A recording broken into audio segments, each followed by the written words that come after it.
doctoral consortium.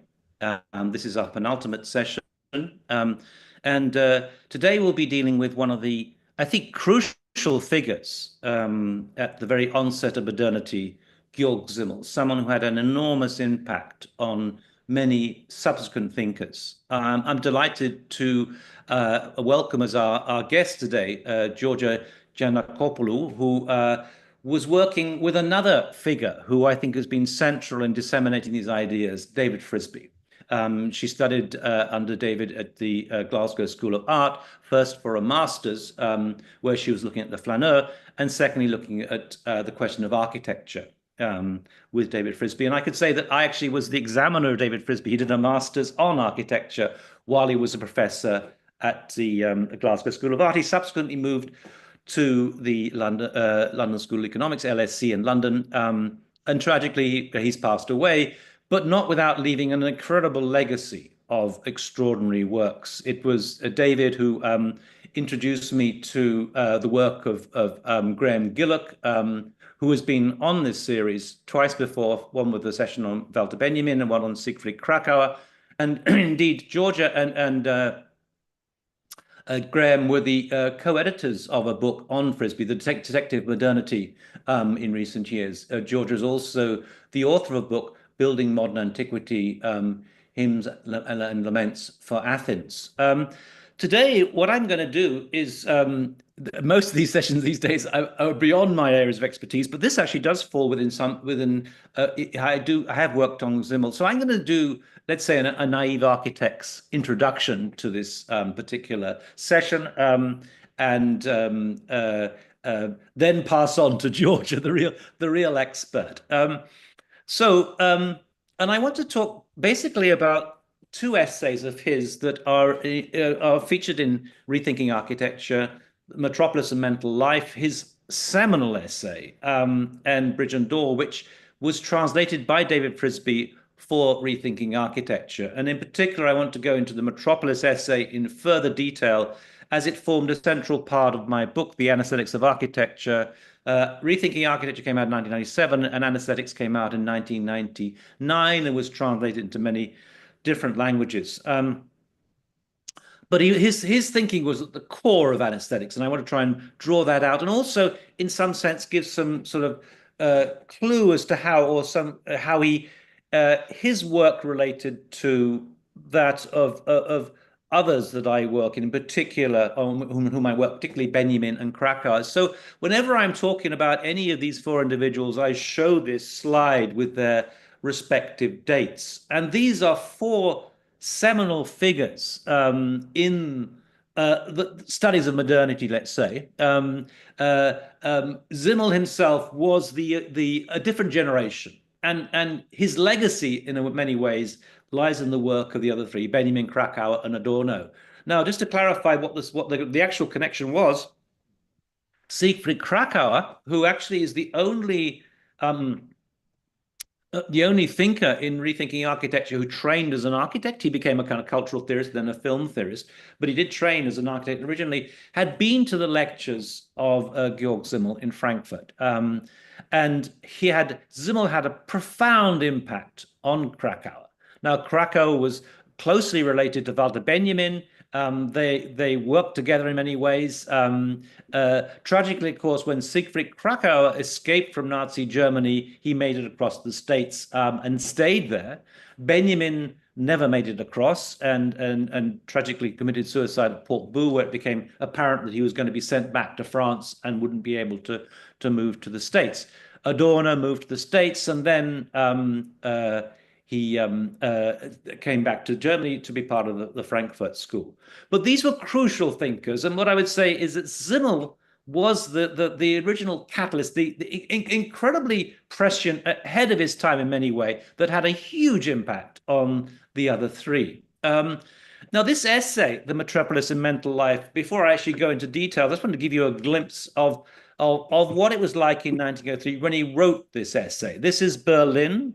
This is hardly the frenzied contemporary metropolis of today, but nonetheless, you would think he was talking about this, and certainly he seemed to sort of be able to speak, as it were, about what the condition of our metropolis today. So maybe we get a more of a sense of this from this work by Georg Gross, Metropolis, 1916 to 17, slightly later. And the Metropolis features in an extraordinary way in art and cinema, especially in the subsequent years. Fritz Lang's The Metropolis that came out in 1927 really spoke about the issues that he was addressing in some sense, the fragmented, mechanical almost existence of operating in the city versus the heart, the more emotional, experiential world that he refers to in terms of living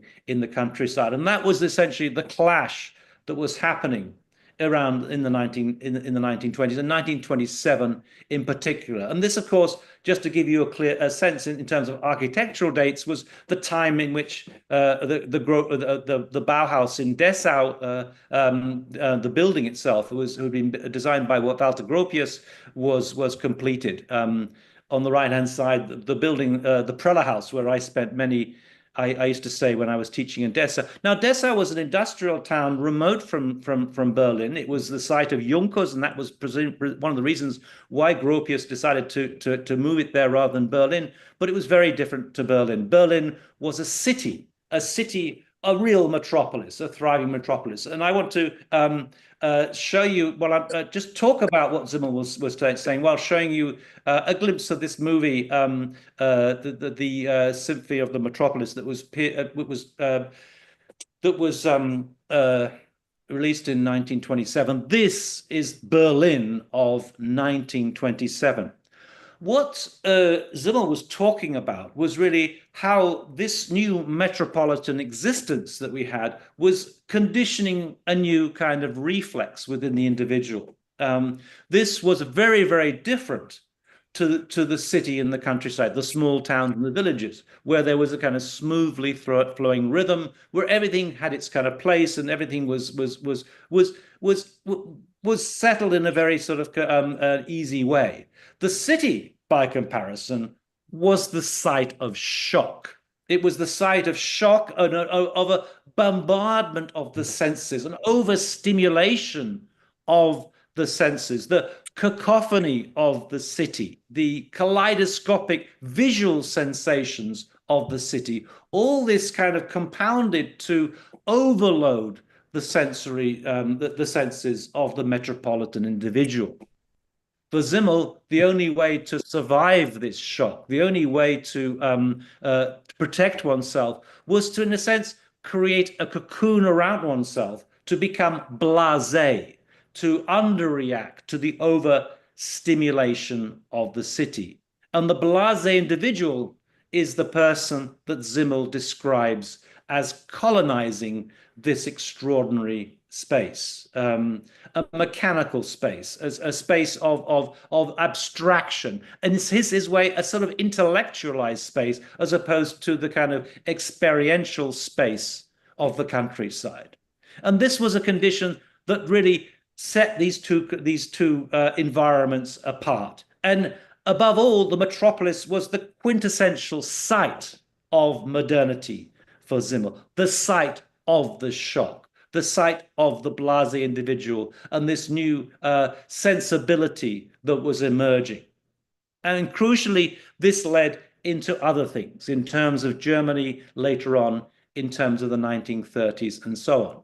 So let me just, so the other thing I would say about this is that Simmel's most famous book, perhaps, is his book on money. And you can see this kind of the movement of this disinterested, blasé individual, the circulation of that individual around the city, as very similar to the circulation, the abstract circulation of money itself. So for Simmel, it was something that was quintessentially part of modern life, the city, and the notion of money itself. Now, what was so iconoclastic about these ideas is that they were so radically different to the dominant sensibility up until then. Intellectual life in Germany, academic life, had been dominated by a kind of dominated by a kind of slightly bourgeois outlook where they were talking about the Renaissance, they were talking about Michelangelo, and they were writing in Hochdeutsch script. And what Simmel was doing was introducing was completely different. He was challenging that and talking about everyday life. And he was writing in a way that was much more open, much more accessible, a new style of writing, less pretentious, more accessible. But the tragedy for Simmel was that he was Jewish and that he never got an academic appointment.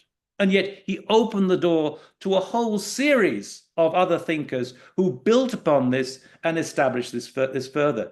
From the point of view of the 21st century, where cultural studies have become quite normal, it's very difficult to understand the situation in which Simmel found himself, where he was not accepted within academia, and yet he had his very vibrant ideas have had a huge impact on academic life, and especially through the lens of people like David Frisby. The question would be, of course, how would Simmel begin to think about the contemporary city, the city not of 1930s Germany, but the city of today, the frenzied outlook of today. And in many ways, you could think of today's existence not just in terms of the city, but also of the oversaturation of the media, of informational systems. And you could do through the lens of people like Jean Baudrillard, who talks about how this led to a kind of the opposite effect, where people, it was just, they were overloaded and they couldn't take it in anymore. You can somehow see how the legacy of Simmel's blasé individual can be borne out.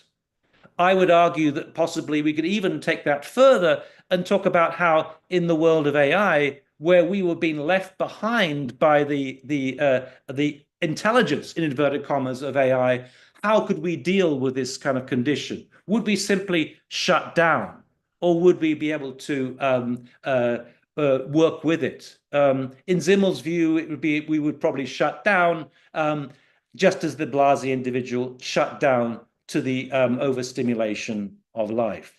And it's in places like this, in Hong Kong, that you can see that frenzy, the frenzy of modern existence. Or indeed, in a place like Shanghai, you fly into the Pudong and you take the maglev train into the center, and you're bombarded by the neon on the walls of the skyscrapers of the Pudong and so on. This, in a way, is the legacy of Simmel's work, and this makes his work even more relevant today.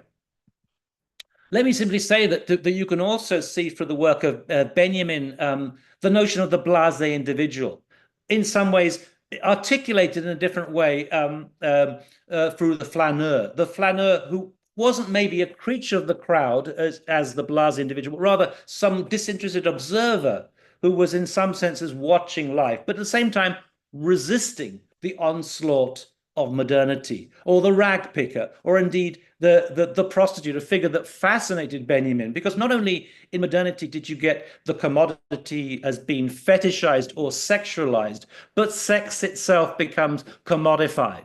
And so these individuals, in many ways, owe their original, so they were in many ways influenced by Simmel's work.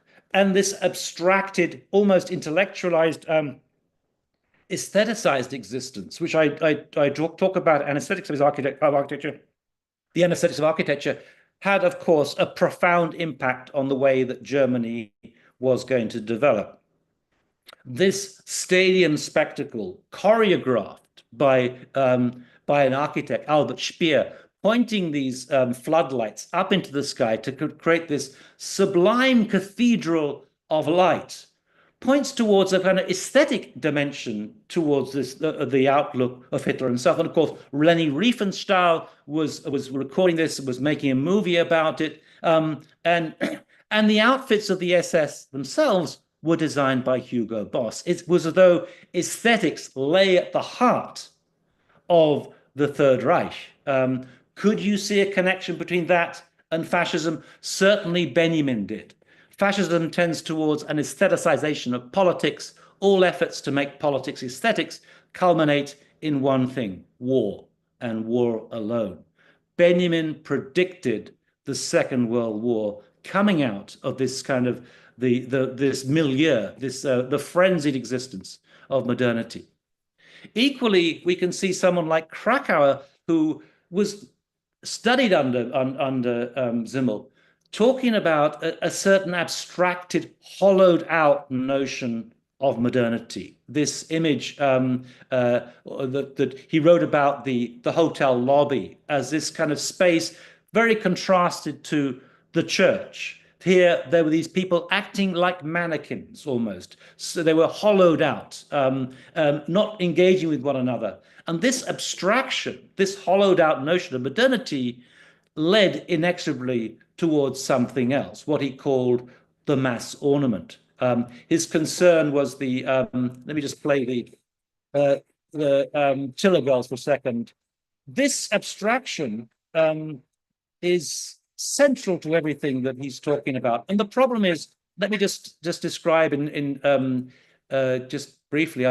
This is from my book, The Millennium Culture, and I'll just read it out. Arms, legs, and torsos. This is the Tiller Girls. Or indeed the Busby Berkeley. Arms, legs, and torsos have become part of an overall composition. The synchronized movements of the Tiller Girls echo the clockwork mechanisms of the factory, especially Fritz Lang's Metropolis. Everyone had become absorbed within a Taylorite domain, like ants working towards a common goal. They'd been disciplined, straitjacketed into a single corporate identity, whose ultimate manifestation is to be found in the ethos of the contemporary corporate company. Yet it would be wrong to imagine that this abstract rationality has led to a demythologization of society. With capitalism, the precise opposite has occurred. Capitalist thinking, according to Krakauer, bypasses the human and disappears into the void of the abstract. And it is this abstraction that creates space for the spiritual.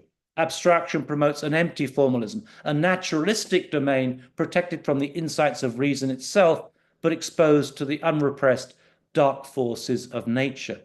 These dark forces do not constitute nature proper, but rather a hollowed out, empty shell, vacuated of true nature and ready to be colonized by the mythic. Somewhat paradoxically, then, abstract rationality tends to invite various mythic traits. It is from this perspective that we might see the Tiller Girls, with their synchronized abstract movement, are governed not by reason, by the mythological.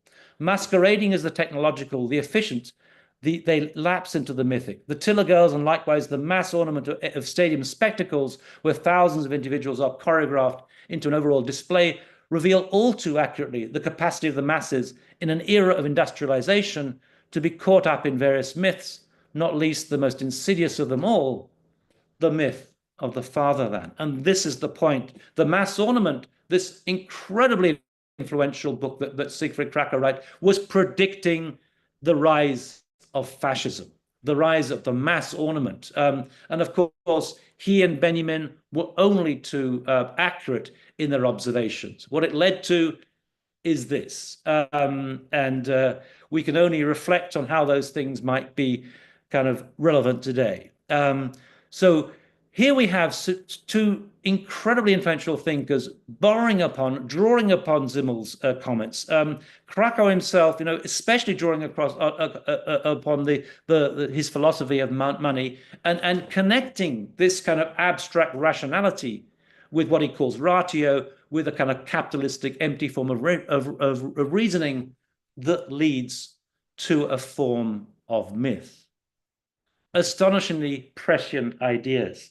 But let me just say something briefly also about The Bridge and the Door, an essay that I included in Rethinking Architecture that was translated by David Frisby, the great David Frisby.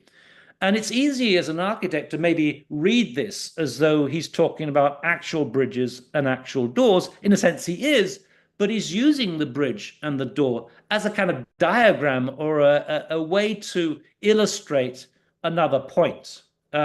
It's very similar to the way in which Michel Foucault uses the panopticon.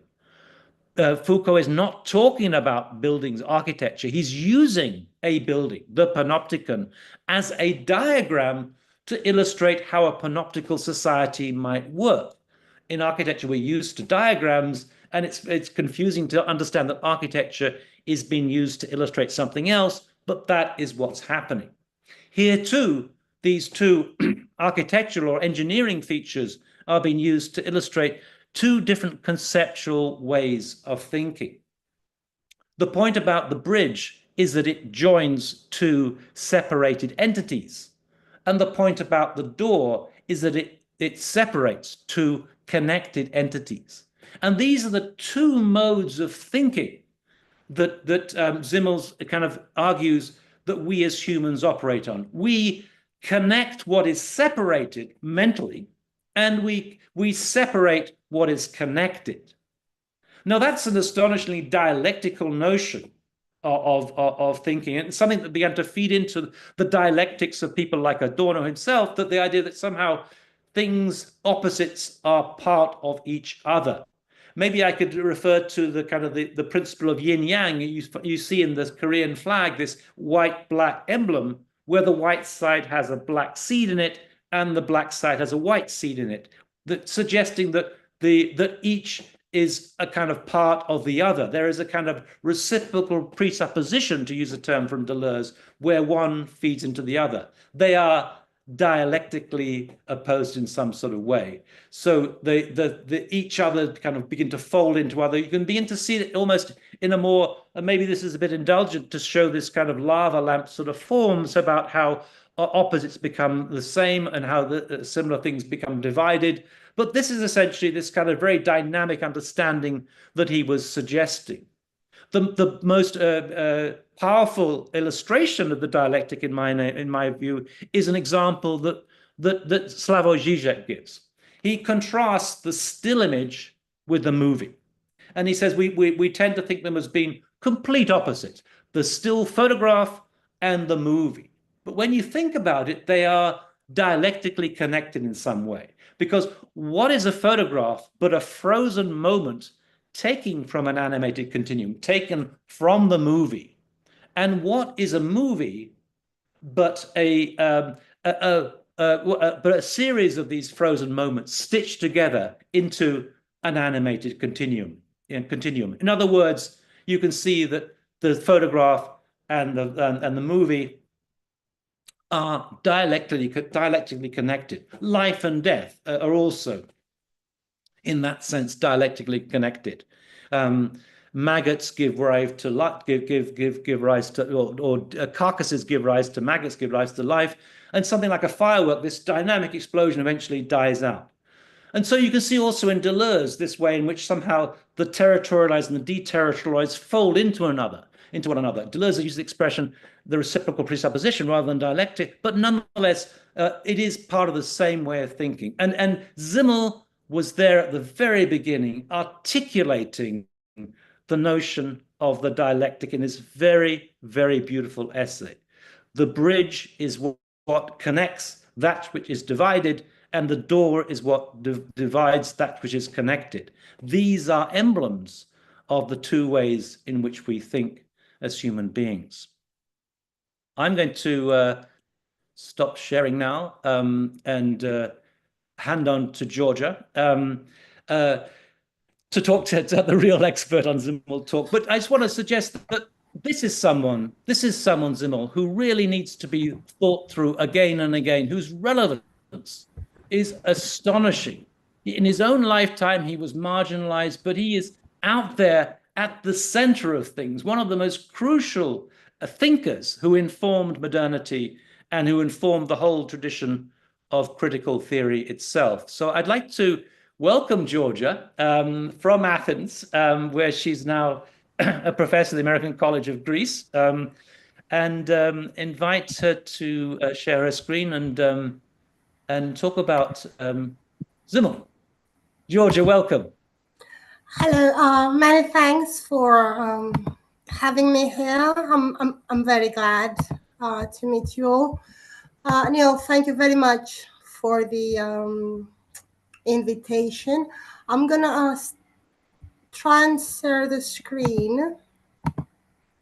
Okay.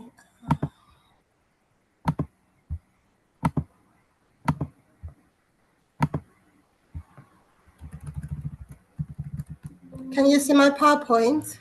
No. Go to share screen first of all, then click on the icon of the PowerPoint, and it should open up in Zoom.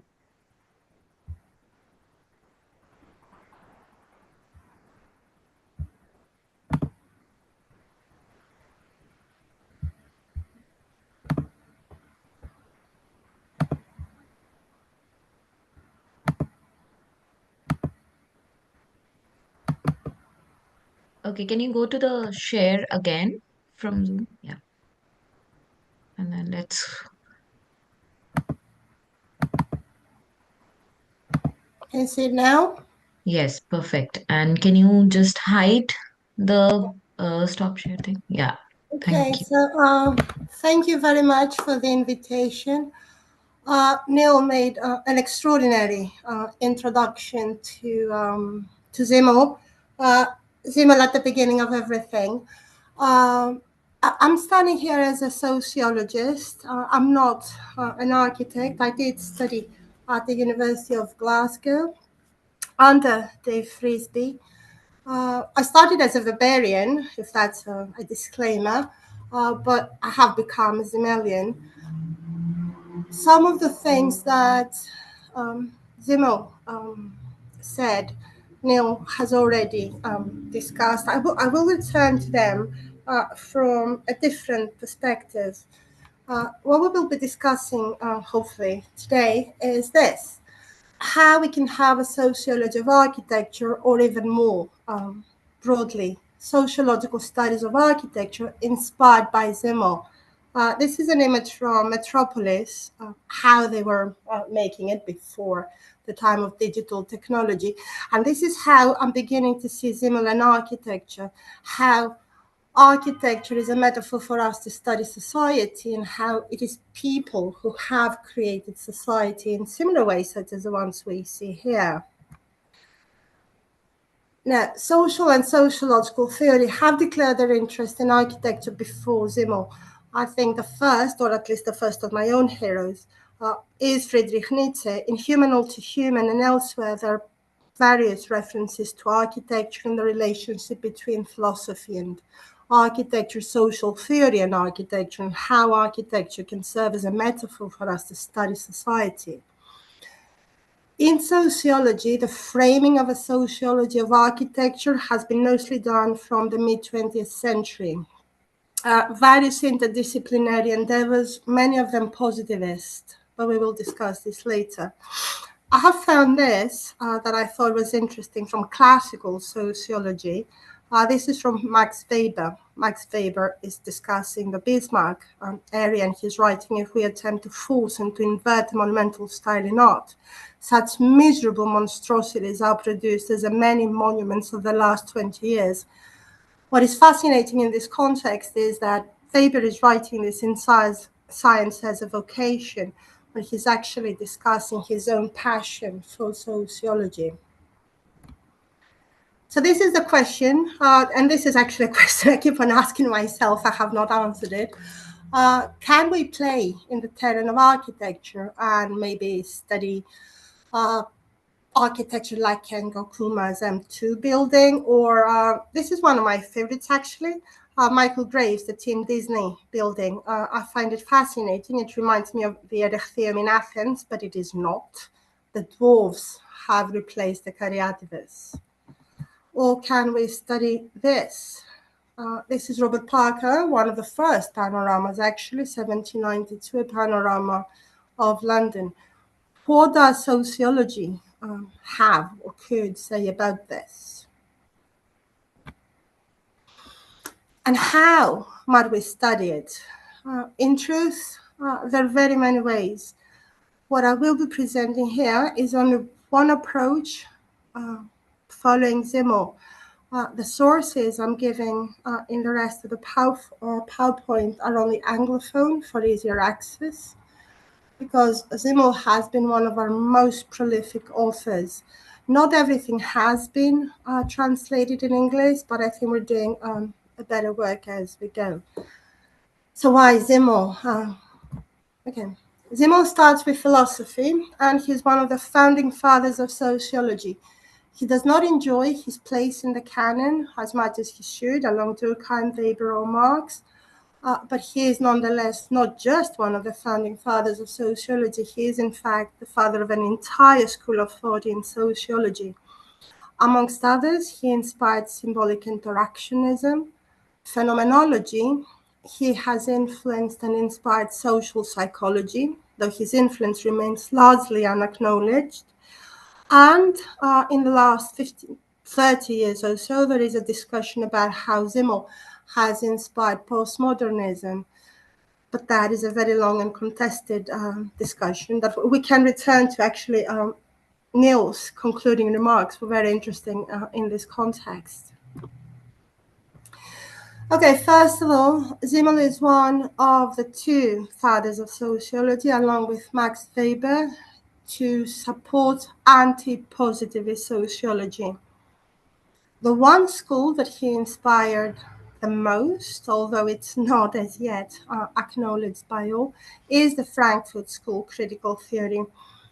Krakauer, for whom Neil told us all these wonderful things, and Benjamin are well known for his influence. Adorno, on the other hand, was also largely influenced by Simmel, not as much as by Weber. He was influenced by Simmel. However, his reaction to Simmel is usually negative.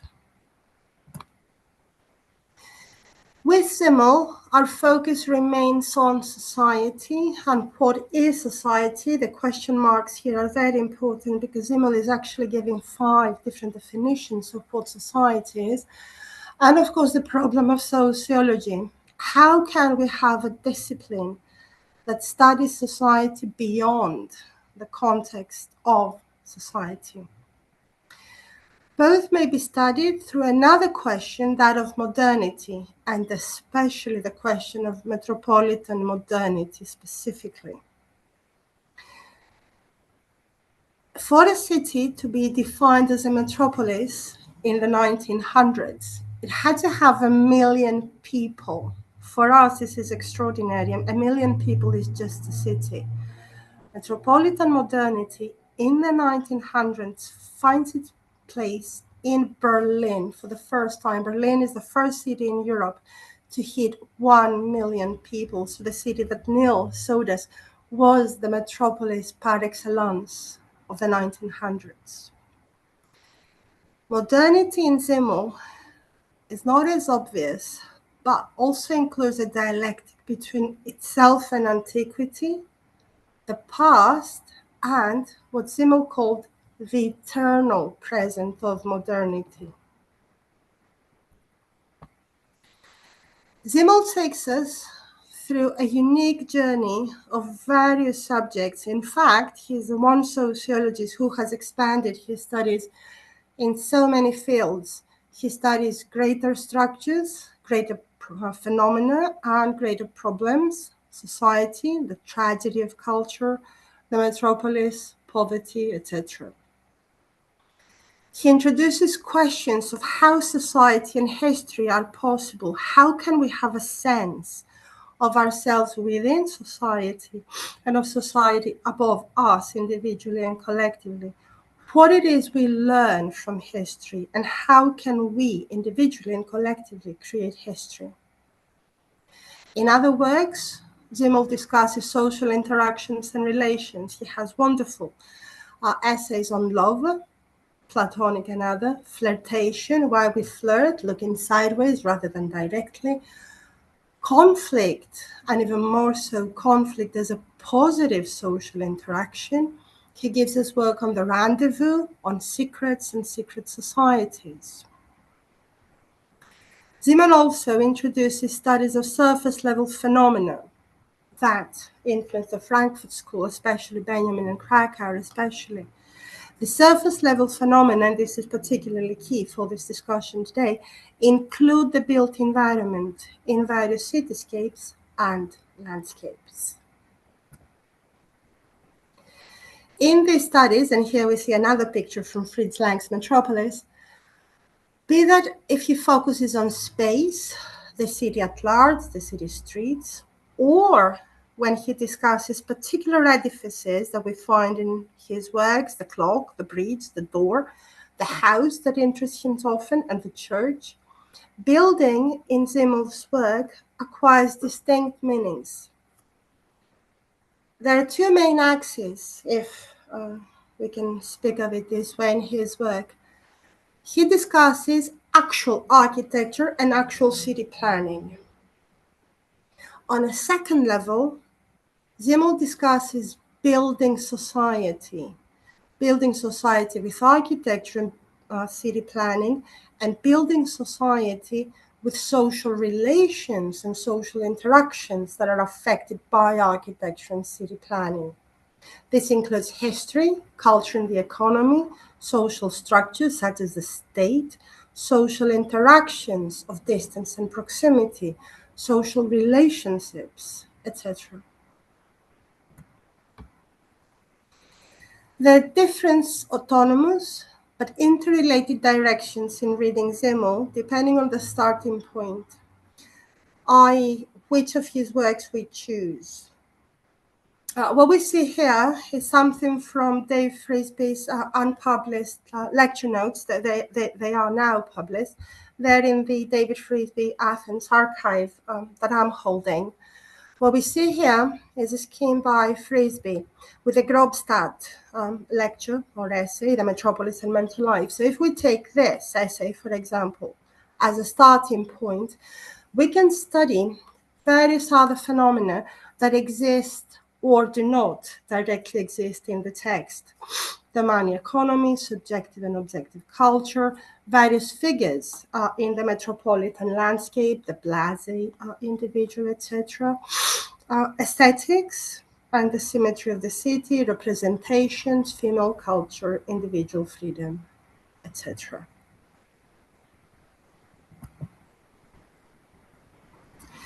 In the third and large edition of The Philosophy of Money by Routledge, Frisby wrote that from a wider perspective, Simmel's philosophy, aesthetics, and sociology can be traced in many artistic fields such as art, architecture, and literature. Well, in this, I have to say also that Frisby is the first to highlight and underline the potential of a study of architecture in Simmel. He always used to tell me that when the book was about to be out, Simmel originally wanted chapter 6, The Style of Life, that discusses aesthetics as the first. Of course, the publisher did not like it, so chapter 6 ended up as chapter 6 rather than as chapter 1. Given the significance of the philosophy of money for Simmel's reading of the mature money economy, and that's the term he uses most of the time instead of saying capitalism, two essays seem to lead his architectural adventures, and Neil discussed them before. The first is The Metropolis and Mental Life. That was a lecture given in 1903. The essay was published in 1905. The Metropolis is the seat of metropolitan modernity and of the mature money economy, capitalism. The metropolis and metropolitan social life are affected by money and affect money. They affect and are affected by social relations, and they affect and are affected by new social interactions.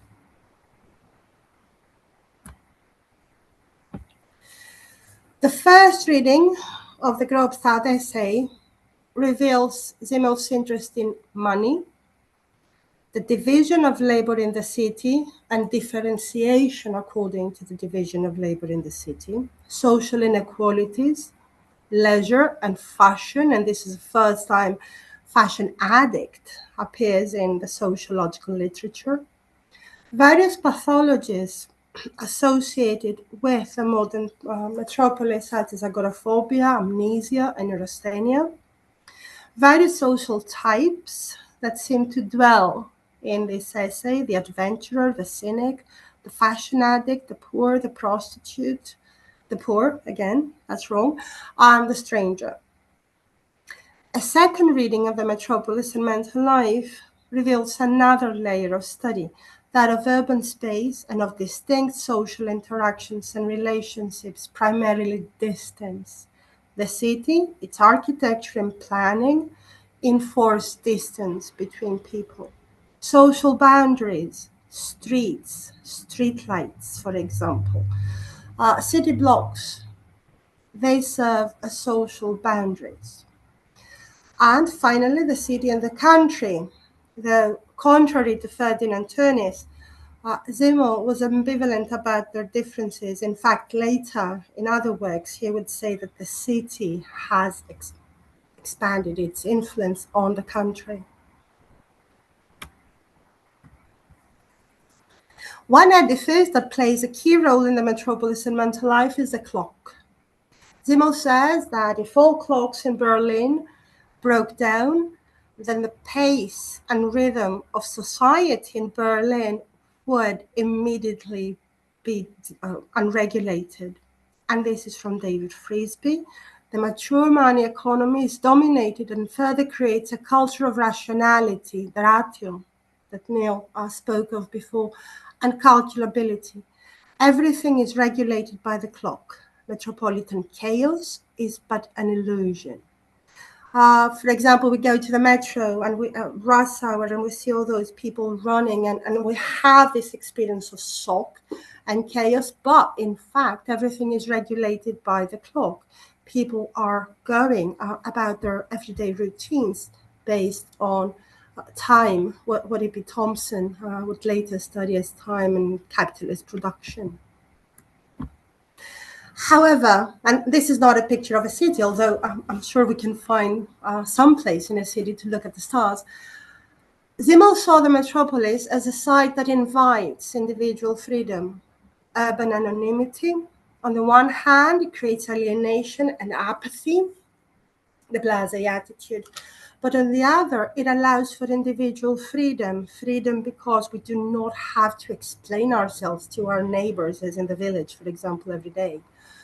And urban differentiation. On the one hand, this leads to loneliness, and on the other, to individuality, the kind of opportunity to experience our individual self, or even more so, play with potentials of individual selves. The second essay that we clearly see Simmel's interest in architecture is, of course, Bridge and Door. I'll go through this very quickly because Neil described this beautifully. He says, Simmel, the activity of making connections, the human activity of making connections reaches its zenith in the construction of a bridge. If we did not first connect them in our practical thoughts, in our needs, and in our fantasy, then the concept of separation would have no meaning. There are quite a few translations of this essay. This quotation is from Neil's Rethinking Architecture, because I think this is the best translation Dave Frisby has done for it here. Humans, says Simmel, are the ones who have the power to separate the connected or connect the separated. The bridge is not just an artifact. The bridge becomes a meaningful and conscious connecting process. This implies, sociologically at least, that in the processes of constructing, of making society, we create bridges, be that a street between one place and another, like in the Rendezvous, or making a relationship. We are the ones who connect and construct society, starting always, for Simmel, with two people. The essential form of society, says Simmel, is a dyad. Society begins as two people have a conversation. A conversation, we could say, is an elementary bridge. In contrast to the door, the bridge, says Simmel, removes us from this furnace in the act of walking on it before we have become inert to it through daily habit. It must have provided the wonderful feeling of floating for a moment between heaven and earth. The door. When it comes to the door, in the same essay, of course, Simmel says, but just as the formless limitation takes on a shape, its limitedness finds its significance and dignity only in that which the mobility of the door illustrates. It is the possibility at any moment of stepping out of this limitation into freedom. The door in Simmel's essay can be taken literally. We open and close the door. It can be an entrance to a rite of passage, an entrance to the university for the first time, an entrance to an institution. It could be a beginning, even, or it could be a start to becoming, as per Nietzsche. And actually, Simmel returns to this idea of entering new spaces in his work on Schopenhauer and Nietzsche, how we can become what we were born to be, how we can explore oneself, one individuality under this extreme pressure of objective culture, of the kind of cultural things in which we're nurtured in the modern metropolis and, of course, in society at large. Now, some other miscellaneous works where Simmel also points to his interest in architecture include his study on Germanic and classical romantic style. In that, he discusses style and architecture in great detail. Also, in his 1911 The Ruin, he had observed that architecture is the only art in which the greatest struggle between the will of the spirit and the necessity of nature issues into real peace, in which the soul, in its upward striving, and nature, in its gravity, are held in balance. The Ruin is actually, in fact, one of the buildings or artifacts that Simmel was extremely interested in. Later, in the essay on The Ruin, he will tell us that in contrast to architecture, which unites the will of the human spirit with nature, The Ruin, infused with nostalgia, separates the will of the human spirit from nature, thereby exemplifying a comic tragedy wherein the ruin's decay appears as nature's revenge for the spirits having violated it by making a form of its own image. What this means, it means that initially, and this is an initial impression, is that the ruin betrays nature's revenge upon people's arrogance to build upon it and destroy the landscape. However, the ruin of a building, he says, means that where the work of art is dying, other forces and forms, those of nature, have grown, and that out of what of art still lives in the ruin and what of nature already lies in it, there has emerged a new whole, a characteristic unity. In more than one respect, we could say that too serves as a bridge. Other works include various essays on landscapes. Here we see an image of a landscape by Gustav Klimt, who died actually the same year as Simmel. In 1895, Simmel wrote of the Alpine journey. In 1913, he wrote The Philosophy of the Landscape. In these, we can see what Neil defined as the environmental landscape of modernity, traced in the city as much as in the country. Other works with interest in architecture and urban planning include Simmel's studies of cities, his 1898 essay on Rome, the 1906 essay on Florence, and the 1907 essay on Venice. This is an image of Giordano Bruno. Simmel does not write of Giordano Bruno. I like that statue very much when I went to Rome for the first time, so I'm including it here. In the essay on Venice, for example, Simmel writes, Venetian palaces are a precious game. The uniformity masking the individual characteristics of their people, a veil whose folds follow only the laws of its inner beauty, betraying the life behind it in the act of concealing it. Its internally true work of art, however fantastic or subjective it may be, expresses in some way or another how life is possible.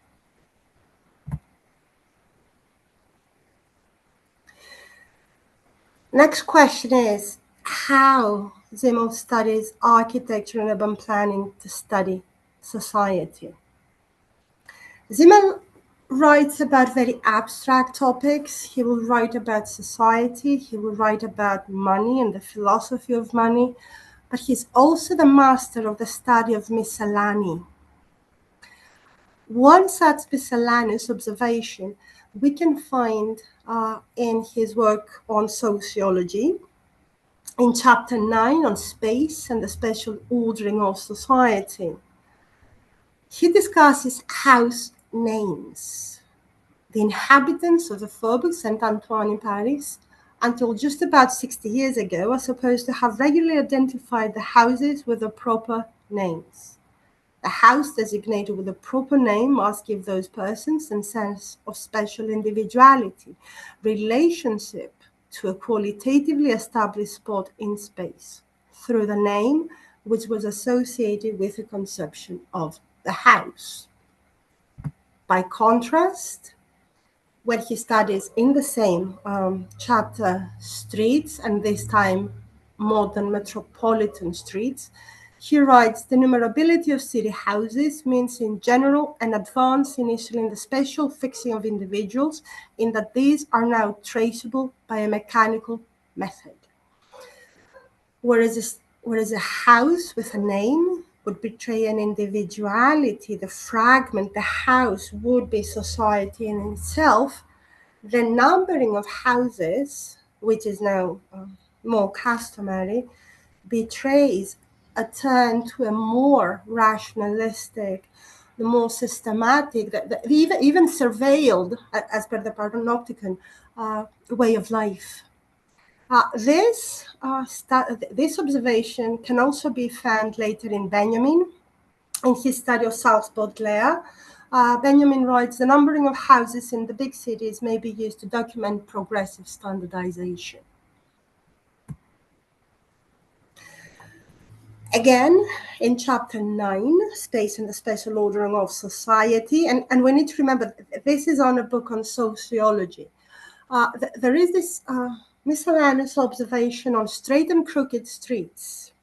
He goes back to Hippodamus of Miletus, the 5th century BCE, urban planner, and he discusses the straightening of crooked streets in the late 1800s and early 1900s. The straightening of crooked streets, he says, the installation of new diagonal roads, the whole modern system of right-angle symmetry and systematics is certainly immediately space-saving for the traffic, but above all time-saving, as is required by the rationalization of life. This grid system here that we see from Piraeus, is actually more eloquent if we see the plan of Manhattan today. What this leads to? This leads to a distinct method. Now you will please allow me to turn to Frisby. In his study of the Metropolis' text, where he studied Otto Wagner, Frisby wrote about reading the city as text. That method, he said, is related to a desire to know and to analyze that which is new in the modern metropolis. The city, as a text, must be read in such a way as to uncover or to reveal what is hidden in this increasingly complex text of the modern metropolis. Returning to Nietzsche, architecture becomes a veil or a mask over reality, and that is social reality.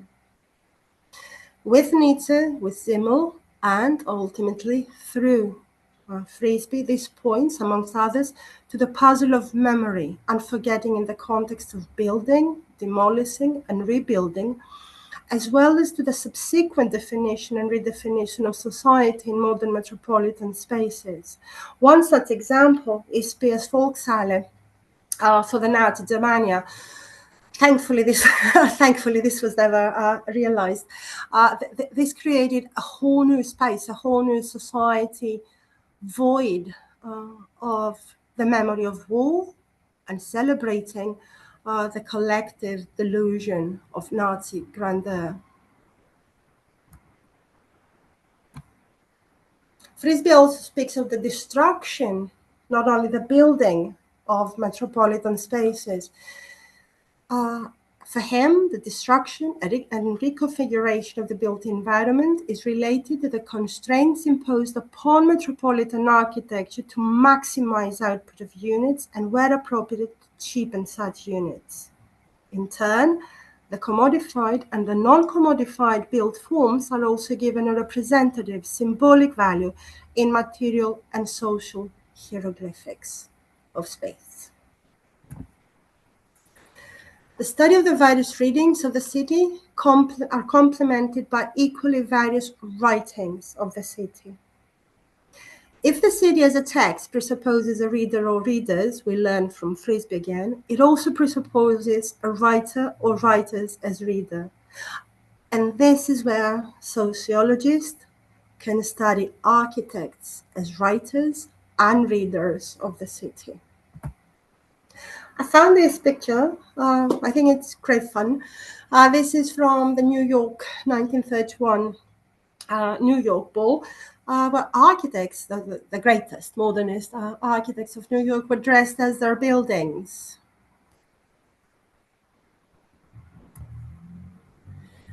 When we study architects as readers and writers of the city, in sociology, we highlight the significance of architecture in the dialectics between what is old and what is new, what is collective memory and what is collective forgetting, what is culture and civilization, barbarism and civilization, as per Benjamin, who would later say that there is no document of civilization that is not at the same time a document of barbarism, political oppression, and social change. Architecture also helps sociologists study contrasting historiographies. And it helps us contrast built historiographies, including questions of style, such as the early to mid and then to late 19th century German debate in what style should we build. Should we build in Germany Gothic? Should we build revival? And what does that mean? What kind of history and what kind of society will we build if we build, for example, Parthenon-like museums and Parthenon-like banks? These are two works by Frisby when he underlined the significance of architecture in the distance of 20 years. With Frisby, it is essential to distinguish between the modern, that is defined as the new, or the claim to newness, between modernization, new technologies, infrastructural and structural changes, etc. And modernization, as Habermas will say later, becomes a technical term identified with liberal and now neoliberal politics in the 1950s in the States. Modernity, which for Frisby is not a period and should in fact resist periodization and in fact point to the experience of the new or of that which presents to be new. And finally, modernism, which is a response to or critique of the new. With Simmel and with Frisby, we can study artificial panoramas and the building of society, such as we see here in the building of Dubai.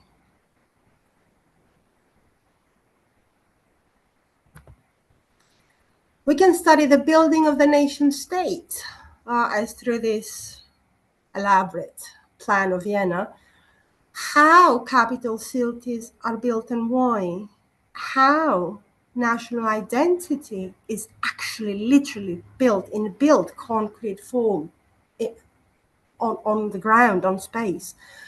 the building of national history related to this national identity, and of course, the building of a national culture. We can study the building of the sacred, of politics, and of religion in Jerusalem as much as in Mecca. And it's interesting here, of course, that we also see the clock in Mecca. We can study the building of the economy and of history with the Twin Towers and the Louvre. How the market is built, how production, how circulation, how culture and consumption are built. We can see how politics are being built, how ideology is being built, how political organization, social stratification are built. As for example, on the image on the left-hand side, this is a museum of the city of Rome during Mussolini's reign. He covered the building with his face, and of course, CCC, yes, yes, yes, for a referendum that presumably wanted to keep him as the king forever. On the right-hand side, we see Simkel's plan for a palace, the king's palace, on the Acropolis. The idea was that when the Bavarian king came to Athens, he would live on the Acropolis. Thankfully, again, this did not happen. We can see the building of social order in military schools and prisons. We can study the building of social interactions in such institutions and the kind of social relations that are enforced in such institutions. Ultimately, architecture and urban planning define and redefine the material, symbolic, and ideal dimensions of society. For Hollywood movies, Paris is a city of love and romance.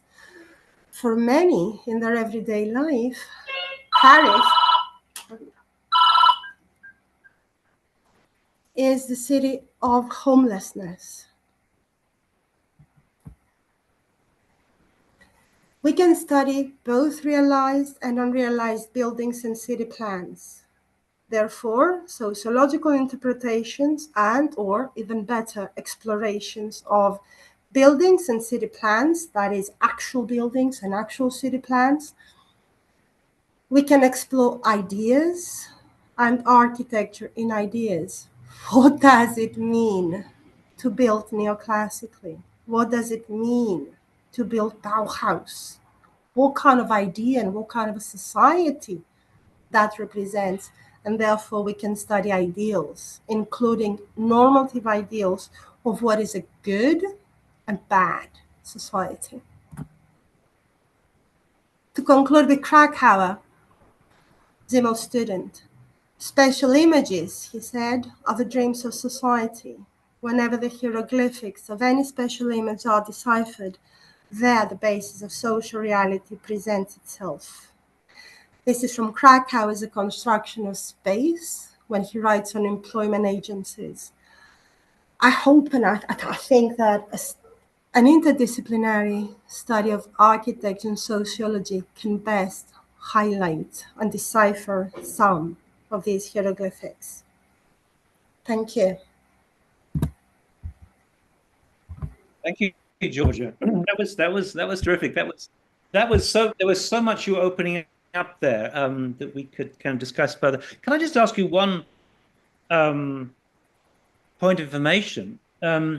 You mentioned, I mean, there are texts by Simmel that, and only two of them are in Rethinking Architecture. And at one point, I was thinking I could do another volume. I never had time for it, but on cities, you know.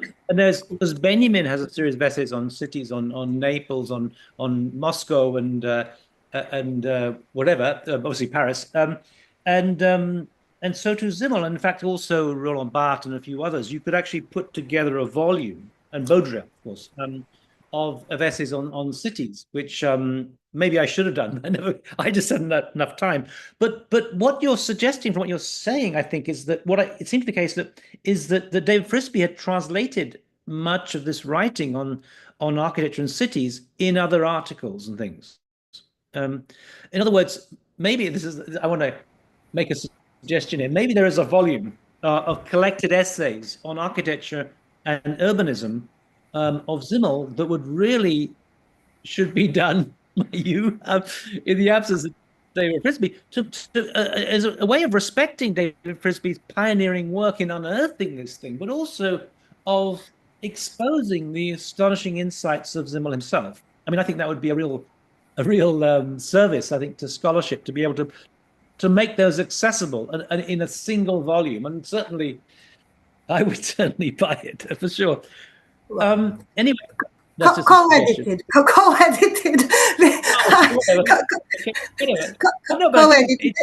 This would be a monumental task. I mean, I was reading Simmel again for 2 months before the presentation, just to look for these miscellany quotations. There has been this book in the 1980s, Experimental Sociology of Architecture by Giannakopoulou. And I was thinking of maybe presenting it, but then I thought, no, it's fully positivist, although I did say that exists. And he does mention Simmel as pivotal in the study of a sociology of architecture. And he actually does a nice framing of it, but I think it's just nice. Yeah. But he is doesn't go into the aesthetics as much. Is there anything that is untranslated in Simmel when it comes to architecture and urbanism, or is it because David did an incredible job in translating it? But I don't think so. Actually, I was checking this. This is from the complete series of Simmel's work by Frisby. Okay. And this is a volume with English translations. So I was checking. I will say, I think most essays related to architecture are translated. Okay. What I don't know is some of them more, the smaller articles he would write in newspapers that are not translated. I have a whole box of these photocopies in the archive in German, if anyone is interested. You can maybe translate using AI these days. My book on AI is actually be translated by AI in Chinese. And also Italian. So anyway, what I thought came out today was the way in which, and let me make a confession on behalf of architects. You talk about about positivism. In some ways, I think that architecture is still governed by a form of positivism, in the sense that it's almost like sociology is the other side of architecture that we repress, right? I mean, I don't know if you've had a chance to look at, well, you must have done, typical architectural magazines and journals in which we don't see anyone. We see the building, right? It's not been inhabited. In fact, typically architects like to take a photograph of the building before anyone's got in there and messed it up. Put things up on the wall and whatever. They want this pristine view and they want to preserve it. And as soon as people get in there, it's a kind of they mess it up. And there are many examples of where they have done this. I went to go and see a building in Beijing by Zaha Hadid Architects, and it was this incredible atrium, and it was beautiful. But as soon as you got inside the offices, it's clear that they didn't respect that aesthetic, and they had their own kind of bourgeois aesthetic that was quite awful to me. But anyway, but architects don't deal with that, with the exception of a guy called Bernard Tschumi. Well, there are many exceptions. Bernard Tschumi talks about how buildings should be event spaces, and that they are not. They need to be enlivened by people. Without people, buildings mean absolutely nothing in some senses, and in a way, and I think he's absolutely right. Although, in a sense, that sort of marginalizes his thinking, because in the end, most architects just want to see the picture of the building. They're not quite sure. They're not interested necessarily in how it's being used. But the one thing I wanted to raise was a comment that was made just recently by a lecture, actually in Miami Beach, by Deborah Burke, who was the dean of Yale, and she made this comment that architecture gives a city its identity. And I was kind of shocked by that in some senses, because, I in my camouflage book, I talk about national identity. particularly through the work of Renata Selexol and Slavoj Žižek, but you could also think about it through the lens of someone like Homi Bhabha. That basically the notion of a nation as a narration, one of Bhabha's books, of course, is to say that actually it is the narration that gives meaning to the whatever it is, the nation. And it is through the kind of cultural practices, the songs, the rituals, and so on, that a nation really exists. And I would say also that it is through the population that a city gets its identity from its population, to my mind, anyway. In terms of Miami Beach, it's an incredible melting pot of Latin American cultures, Cubans especially, and Jewish populations, and Italians like Gianni Versace, almost they love the place. It is a melting pot, and that is what gives its identity, not the buildings themselves. And it's a curious thing because, you know, and I think this is what we leave out in terms of our understanding of the building is we talk about just in terms of the building itself rather than the building as a kind of stage set, so a stage set for human identity. And in fact, it was a mistake, I think, that with the first lecture in this series was given by Slavoj Žižek, and he spoke about architecture as built ideology, which is fine. It does in some ways express itself in a certain sort of way. And you can build a monument. Of course, Hitler referred to architecture as the word in stone and so on. But then what happens to the afterlife of a building? And it you know, in a way, the example I always give is the example of the Architectural Association in London, which is a very, very special building in terms of architectural culture, because it was where Rem Koolhaas and Zaha Hadid studied, where Neri Oxman and Aki Mengi studied, and so on and so on. It's kind of, it is what happened in the building that is significant. The building itself is just, I don't know if you know it, but it's on Bedford Square. And like, I mean, most buildings on Bedford Square were built as houses, you know, and most have been converted into offices. So actually my Bloomsbury, my publishers are on Bedford Square. And if you looked at the building, it looked almost identical to the AA. But once you get beyond the door, there are things that are happening. And in fact, as you walk past the AA as an architect, you are projecting onto it. Oh God, that was the place where Zaha studied, where, you know, all these ideas. This is very, very special. And it's special not because of the architecture, but because of the things that are done there. You know, and so to my mind, when you're talking about identity, I really like the work of Judith Butler, who talks about, you know, performativity, the identity of a person. How can the you know, the complex way in which one can negotiate questions of identity through this notion of performativity. That makes sense to me. And, you know, in a sense, the identity of AA is through the kind of performativity, in inverted commas, of what's happening there itself. So it's almost like we're in denial as architects of really what is happening to the building afterwards. And the door itself, you know, when you were talking about the door as this threshold, I just remember the days when I was teaching at the AA, where you'd push the door open and you'd step across this threshold into this magical space. It was a magical space. I remember at the time they were paying me peanuts. It didn't matter. I was in the AA. I was teaching in the AA. It was an extraordinary thing. So the threshold was very symbolically hugely important. And anyway, so I almost feel like what we as architects really need to do is to be addressing the sociological implications of architecture and be aware of that, and to stop fetishizing the object itself as though that is the what we should study, and to see it as the space of opportunity, as a stage set for life. And I don't know, I feel frustrated often when I hear architects just talking about buildings. Anyway, so I don't think a city is based on the identity of a city is based on its building. I think it's based on the inhabitants and the negotiation, shall we say, of the inhabitants with the buildings, the way in which the buildings are treated. You know, the Eiffel Tower wouldn't be the Eiffel Tower without the narratives of the Eiffel Tower, without all this sort of touristic kind of paraphernalia of the postcards and so on. It is that really gives the Eiffel Tower its meaning rather than the structure itself. Anyway, I just want to throw that there as a provocation. No, actually, you're absolutely right. And despite my introversion and awkwardness, this was a talk on Simmel. I could talk about it for hours. And Simmel also gives the answer to that. Simmel has this extraordinary idea that, and this is a quote, association fills space. okay, we create space. We have the architects, like this image of the architects dressed as their buildings.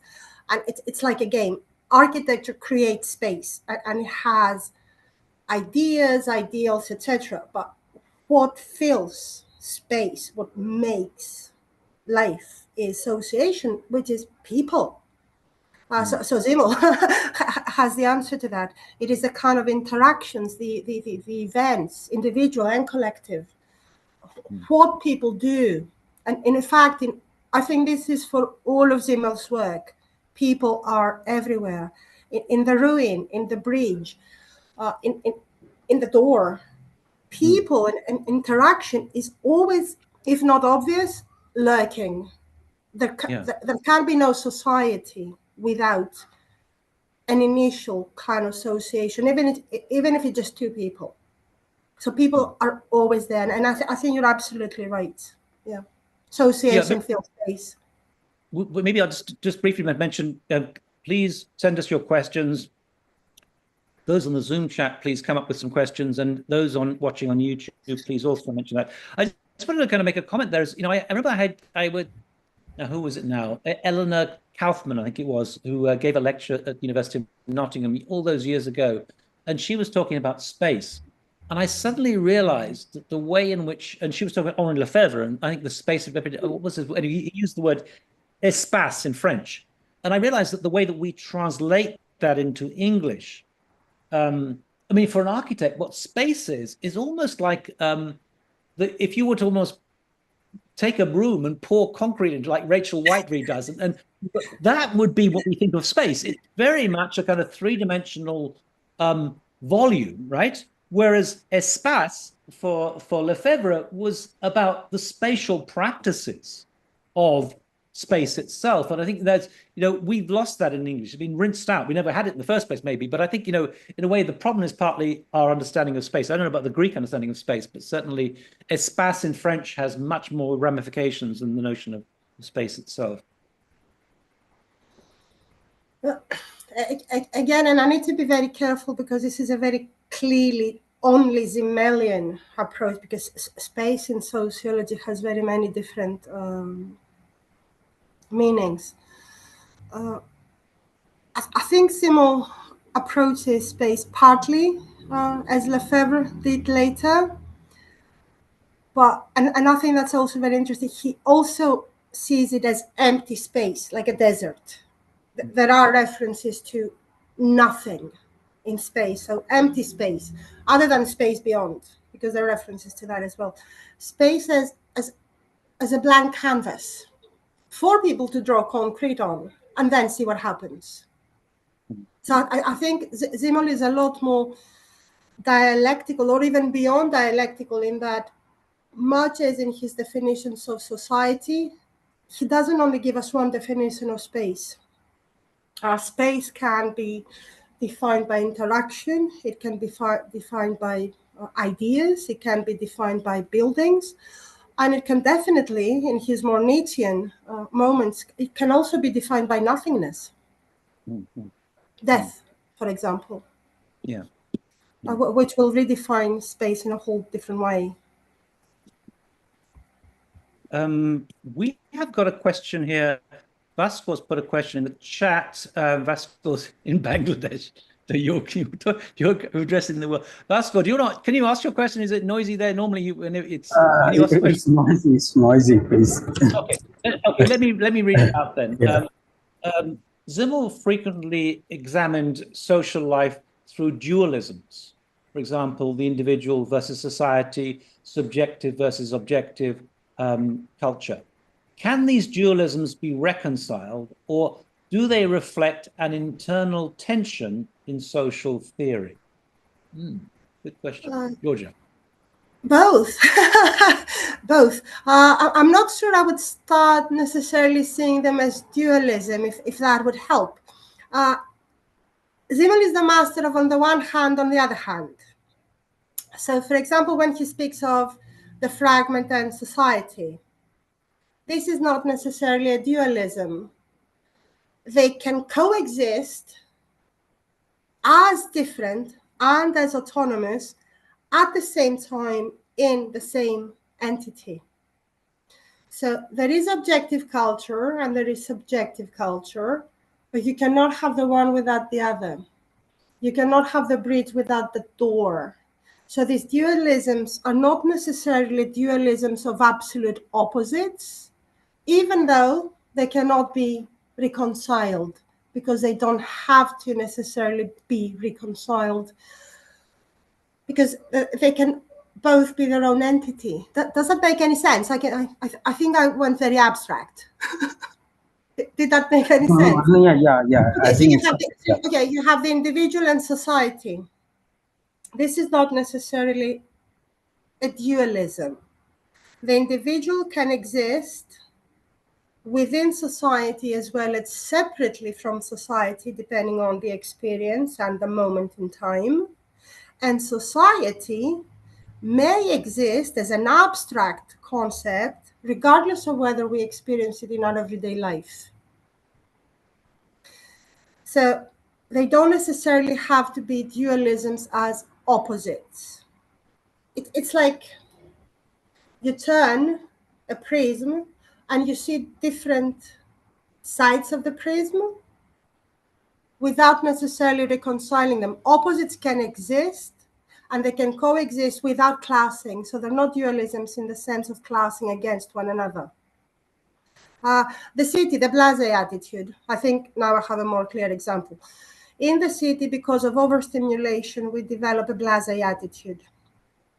Indifference. On the one hand, Simmel says, this is social alienation. People are dying next to you and you don't care. On the other hand, at the same time, the blasé attitude is a defense mechanism. How will you survive? How will you cope? How will you make it through your day? So you're neither necessarily indifferent nor necessarily safe. You're both at the same time. Does that make sense? But maybe I could offer another example. I mean, there's a comment that Jameson makes, and of course he's actually also following on from this in some ways. And he talks about, either you see the wall as a series of bricks, or you see the brick as a component in the wall. But actually, they're both in some senses. We see them in terms of these autonomies. Can I just repeat? Anyone who asks any questions, please do so. I've got a question here, and I want to. It may be a tough one because I'm not sure how to understand it. But I was kind of alluding to it early on in terms of and I didn't talk about it in anesthetics, but it was kind of something that came up in conversation afterwards, and I'm wondering what is the connection. And this is a difficult point for someone working in the aesthetic domain to talk about the connection between aesthetics and fascism. So to the point that on the one hand, Benjamin makes this comment about when you see something just in terms of an image, it is rinsed of its kind of a sociological implications. When he talks about the fascist in an aeroplane dropping bombs on the city beneath. And where those bombs will drop, no more grass will grow, is what the comment he makes. And one thinks here of the kind of the way in which you could reduce warfare down to and actually in anesthetic I do talk about this, about the green, rather beautiful screen of if you're a fighter pilot and all you see are these targets that in this green thing, and they're completely aestheticized, and that can also be a form of fascism, because you don't see it in terms of lives, you just see it in terms of aesthetics. And of course, I was mentioning just now the whole thing about Hitler. The fact that he was promoting Leni Riefenstahl, and she was an incredible filmmaker, as indeed was Albert Speer, was actually a very good designer, and indeed so was Hugo Boss, who was outfitting the SS troops. So there's that, and you think, well, hold on a second, what does that mean? Especially in the context of of Hitler having wanted to become an architect or becoming an artist. There's something going on there. And you could sort of also see in today's life the question. I don't know if you know about this Neon project in Saudi Arabia, which is this great it's a kind of, it's a monolith. It's with mirror glass, and it's not what it was meant to be. But it was going on for like hundreds of kilometers through the desert. An aesthetic gesture, in a way. You think about the way in which architects, and in aesthetics, I talk about this, how every architect is a would-be fascist, and every fascist is a would-be architect kind of thing. But the danger, I mean, this is what Ceausescu did, of just cutting through Bucharest to make this clear, boulevard, while basically not being concerned about its people's lives that were being changed by that. Another example would be a kind of curiosity in some sense. I'm puzzled by how could the Japanese, who are an exquisitely sensitive nation, you can't go to Japan and not notice the beautiful way in which they package things. Everything's beautifully aesthetically done. How could that same nation have been responsible for some of the horrors in the Second World War? So all these questions lead up to the point to what extent does can the aesthetic be lead to the political? We know from Benjamin the aestheticization of politics can lead to war, as it did, but then how can we take it the other way around? To what extent can we extract something out of the fact that that Hitler was trained as an artist and very sensitive to these aesthetic expressions in terms of what happened? I mean, I just want to throw that out because it's unresolved in my own thinking, and I wonder if you've got any thoughts on that. Well, I'm definitely cannot resolve this, but I was thinking of another Simmel work, his essay on the picture frame. So maybe, and well, I didn't think of talking about this actually. Oops, that was an omission, because it is quite important here. How the frame will define the aesthetic. So instead of just staying on the aesthetic, to take a step back and look at the framing, and especially when we talk about fascism, or I should think of also other regimes that appear democratic and are not the kind of, some neoliberal policies or Soviet policies or whatever, how it was the aesthetic. No, it's not that the aesthetic did not matter, how it was the aesthetic, but it was the framing that did it to this. So it's not that if you fly over a city as a passenger, and if you fly over a city on a bombarder, the framing is different, even though the aesthetic might be the same. This is not a resolution, by all means, but as you were talking, I kept on thinking about framing. And there's not much in Simmel, the stable Simmel, to discuss totalitarianism, other than when he writes about the German thought and tendencies in modern German thought as the essay, there he sees a kind of revival of early 19th century, very early primal fascist thinking, in the kind of Klente aspirations of a united Germany that will civilize the world, such as the speech he gave on the Acropolis when he inaugurated it as a European monument for the world that Germany would give to the world. So maybe the framing might give us another dimension.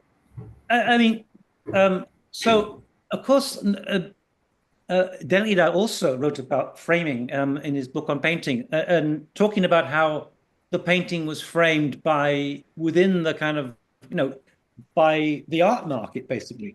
That, it was never just a simple painting. It was a painting and people were buying that for investment or whatever else. And it was all framed in that sense. And I'm actually, one of the things I would say that is a bit of an absence, shall we say, in Baudrillard's work, when he discusses the image, the culture of the hyperreality culture of the image, is that he doesn't really associate it, as Simmel did, with the money economy. And in the culture of branding, and I think this is a comment that Andrew Wernick makes in his book Promotional Culture, to say it's not just an image, it's the image as a commodified image. In a culture of branding and so on, it's absolutely that.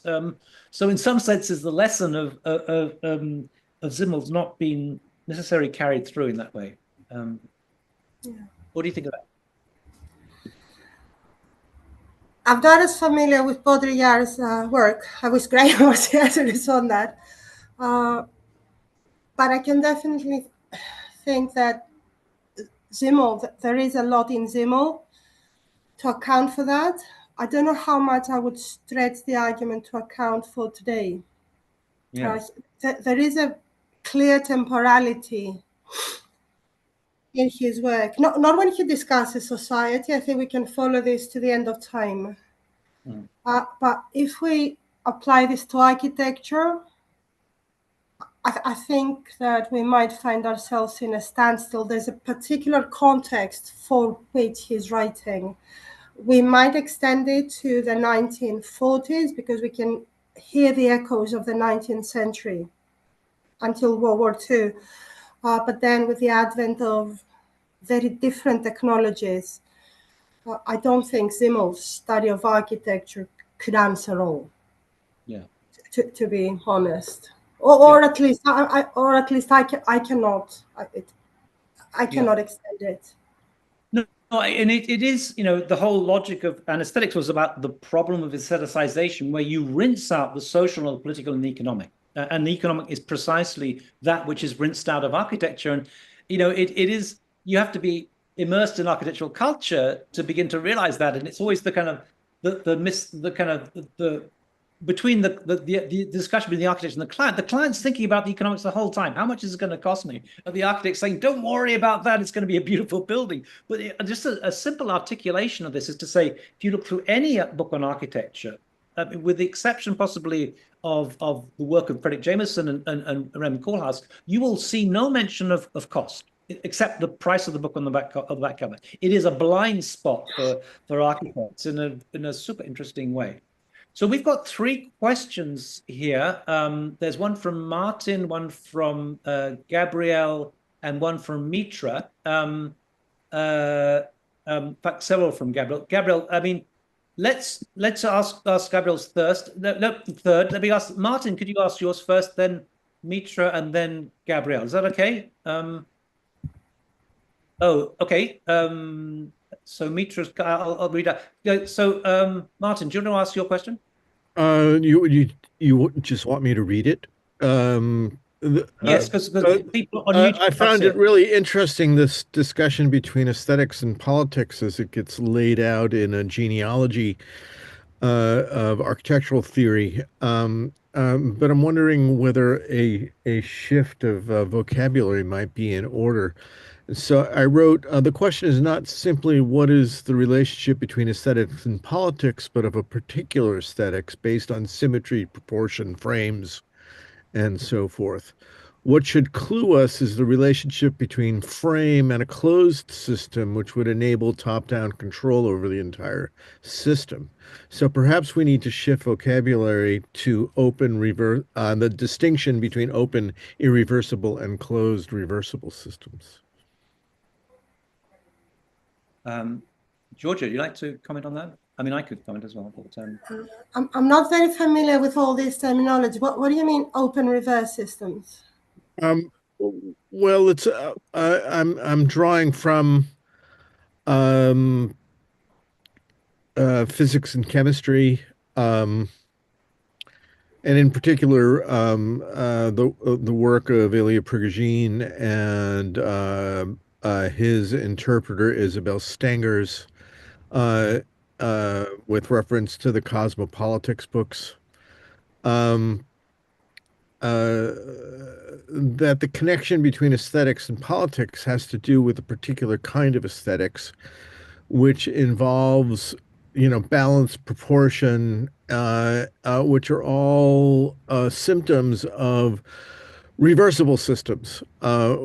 as opposed to irreversible systems, which really are referencing to living systems. And so that's a distinction that I would like to juxtapose in order to shift focus terminologically to an understanding of what we mean by the relationship between aesthetics and politics. Maybe, yeah, so. For example, I mean, one could argue that the whole Industrial Revolution is basically applying the laws of reversible systems in order to control irreversible processes in order to produce work, and that one of the implications of capitalism is that this gets translated from the building of machines to the organization of society, which is basically the superimposition of order onto disorder or flux. Whereas irreversible processes, for example, with reference to entropy, can imply, as it certainly did to most 19th century thinkers, as the movement which is a threat from order to disorder. There are forms of disorder which are capable of organizing itself so that order emerges out of disorder. So irreversible processes lie behind all living systems, for example. And so, and I was just clued to this connection by the way in which there's a relationship being made in this conversation between framing, which is the word that you brought in, and the connection that Walter Benjamin and all his precursors are pointing to in terms of the organization of building cities and so forth. That framing is an act of closing off, isolating, for the purposes of operational control, which is the language of calculus. Whereas the language of irreversible processes is the language of contingency, bifurcation, for example, irreversible processes which are capable of self-organizing. So that's simply the point I wanted to make. Can I answer this, Georgia?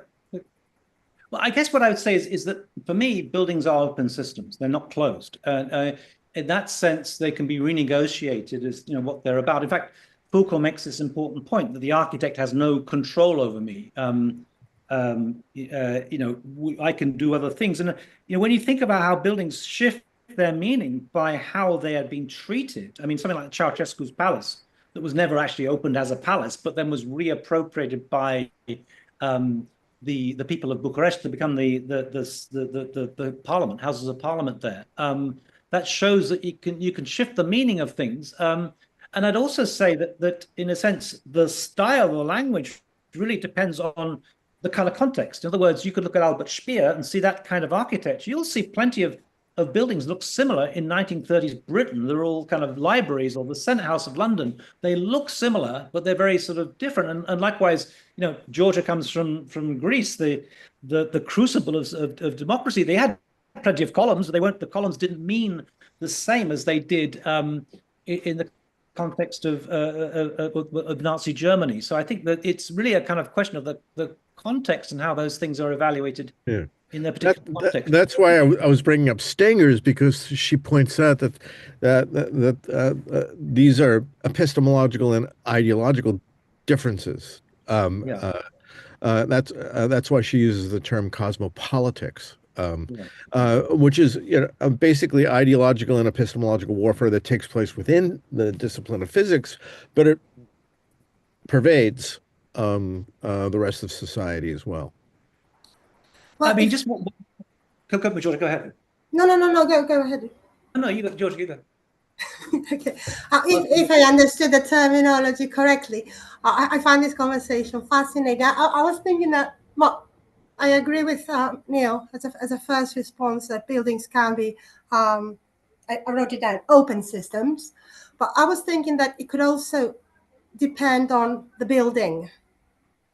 If, because we can discuss aesthetics and politics, but if we bring history or historiography into the question, the kind of building specific discussion might lead to different conclusions. You spoke of Athens. Yes, the Acropolis, which I think is a skeleton, has a particular closed meaning, yes, and all these pillars in abroad from the US exchange, the stock exchange market, or planters, buildings and circles, pillars. These are not the same meanings. So maybe, as a sociologist, again, I'm not an architect and I do not have all the architectural theory. This is a given. I think from a point on a building specific discussion would clarify this for me, because I don't have the answer. I can understand why this can have general implications, but for me, it's very difficult to find an absolute answer for that. Martin, maybe I'd just add something about, I mean, and maybe a kind of confession in some ways. The book, I mean, when I was writing an aesthetics of architecture, I got various colleagues to read it, and one person said, yeah, but you're assuming that the aestheticization of the political is definitely a right-wing approach. It could also be a left-wing, and that's absolutely correct. And the other thing is, like, when you're trying to write a polemic, as that book is, I don't know if you read it, but you leave out the opposite side of the story, right? And there is another side of the story. So the book comes out of a footnote of the work of art essay, where he talks about the aestheticization of politics. Benjamin talks about the aestheticization of politics, and then he says the Marxists respond by politicizing the aesthetic, which is kind of, that's the side I don't talk about, right? And that should be talked about if you're going to be truly dialectical about it. And you can think about the number of times that and for Benjamin, it's never simply the innocent image. It's kind of, how is the image being deployed in a certain sort of way? And there are many examples of hyper-politicized aesthetics. I mean, frankly, Hitler was an incredible orator. Whether we like it or not, he was an incredible orator, and that is a form of aesthetics. And then you look at Martin Luther King, I Have a Dream. That is also a politicized use of aesthetics for the political. So I think there's more to it to be unpacked, and that's what I tried to do in my book Camouflage, is try to address that imbalance. But you tend to, in order to get the force of an argument, it's a kind of almost Baudrillardian fatal strategy. You kind of exaggerate things and you don't deal with the other side of the argument. It's like why Marcuse attacked some of Marxist aesthetics. Like in works, for example, like in One-Dimensional Man. There is a hint there. Well, he returns to, we know he has already attacked Marx's idea of the Greeks as the childhood of humanity. This is all nonsense, he says. But then in One-Dimensional Man, he hints to this kind of uses and abuses of aesthetics in different contexts, as a problem in Marxist aesthetics specifically, including Benjamin, oddly enough, just for fun. He attacks Benjamin secretly. I mean, just one thing, I don't know if you know this point of information. Marcuse's son was a professor in the Department of Architecture, or the Graduate School of Architecture, what it was, in urban planning or something, in Columbia, New York. He actually was I did not know that. No, I didn't know that. Mitra, Martin, thank you for your comments. We have to get you on here some point as well, because you've got some fascinating ideas that really we should let architects know more about. Mitra, do you like to ask your question? There are two questions there. I'm not quite sure which one you want to ask. Mitra? Can you unmute yourself? Hello, everyone. Thank you so much for your presentation. It was very inspiring. My question is about, given Simon's view about space as a social construct shaped by relationship and boundaries, how do you see AI-driven spatial design influencing the way we experience mobility, inclusion, or exclusion in contemporary urban environments? Do you think that AI-driven spatial design can consider especially the exclusion? I mean, this is my main question. Thank you. I'm not sure really, and this is not my field at all. I should think again, depending on the context. I am one of the people who would just condemn AI, just full stop. But given that it's here, I'm not going to mourn for a life that's not. This will depend on the users. Certainly, Simmel would not have anything to say. For Simmel, and I think this is one of the most interesting notions, Simmel speaks of the eternal present. His present, he says, will be eternal. That moment of modernity, that moment of the modern, that experience of the new on a structural, sociologically speaking, structural level, will remain the same. The rest are surface level phenomena, be that AI or the hand of the architect. There are other factors that might define the outcome. And just by emphasis, because I did speak about space, he doesn't speak of space as a social construction in the structuralist way. If that's what I implied, it's wrong. It is and it is not. Now for AI, yes, I think that for Simmel, things will not change. It's very Nietzsche and it's very Benjaminian. Structures, institutions, social life are driven by the same power dynamics. How techniques will define the surface level, this will depend on the hand of the creator. That's what I should think. Maybe I could just add something. I think, Mitra, it's a question of what you're referring to in terms of AI. If you're just referring to these kind of diffusion models, Midjourney and so on, these are completely aestheticized things. They haven't even a sense of physics, although we're beginning to get that with VO2, the recent DeepMind production.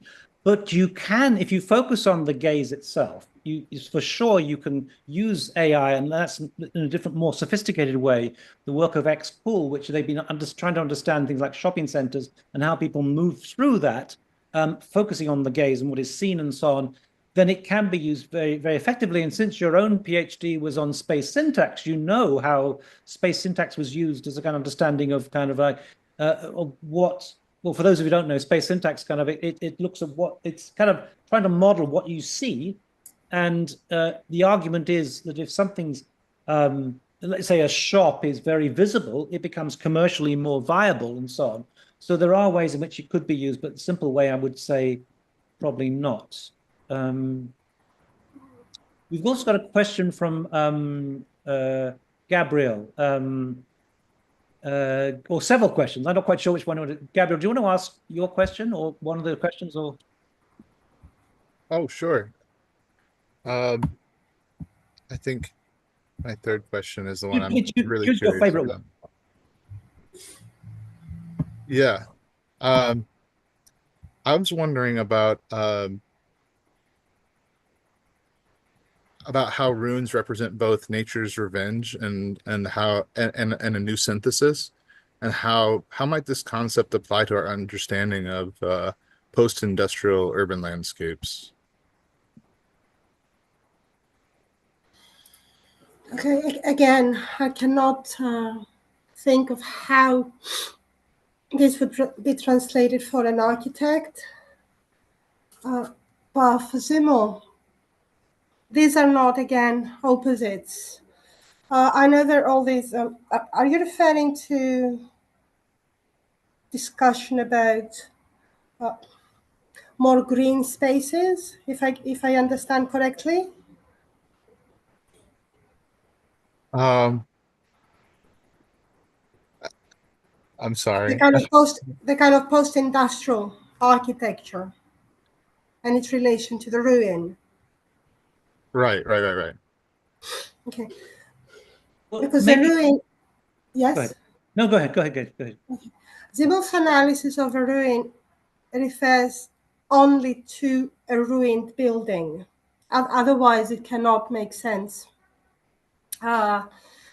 If we extend the discussion in the relationship between the human will and nature, I think that for post-industrial architecture, wait, I'm thinking about it clearly. No, give me a second. Can I have a second? Sorry. Let This is very customary, but I'm not ready for the answer. Let me step in and make a comment. You can come back later. How about that? So first of all, there is something about ruins in Nazi ideology, and I had a PhD, University of Nottingham, Natasha Chipereva, who's looking at the theory of ruins. The 1,000-year Reich was designed to be seen in the future as kind of ruins, and I can't really talk about that. But let me just talk about the post-industrial thing, and that I find is quite interesting in the sense of to what extent does the post-industrial get co-opted into the domain of the aesthetic? You know, how the sublime world gets co-opted. Because if you think about art galleries, you know, the best place for an art gallery is probably in a disused abattoir, like the Parc de la Villette, or a disused power station, like Tate Modern. Or indeed, actually, the most striking example I went to was one that was in what is the Battersea Power Station that's now been renovated, of course. But I went to this in 2009 or something like that, and it was astonishing because it was used for an exhibition on China power, and it literally was a ruin, and there was water tumbling in through the roof. That was, the most extraordinary thing. It was actually it was curated by Ma Ching-yung, who was the dean of USC before your time, but it was amazing. You'd go through, and it was such a sublime experience, and it was the perfect place to hold an exhibition. And although the building itself was more powerful than any of the artworks, I also did one in Moscow in the Shushev Museum, which was in a state of ruin, with Shuwei in 2004. And that was an incredible space in which to have an artwork. So you can draw upon that industrial aesthetic in a kind of way that it adds something to it. And I guess the way that I would sort of say that it feeds in a kind of perverse way is how the space of the gallery can feed off that. So, for example, you could get, and I make a comment about saying in a millennium culture, you could get a slab of steak, right? And in a butcher's shop, a slab of steak is a slab of steak. Put it in an art gallery, and maybe you've got Damien Hirst doing a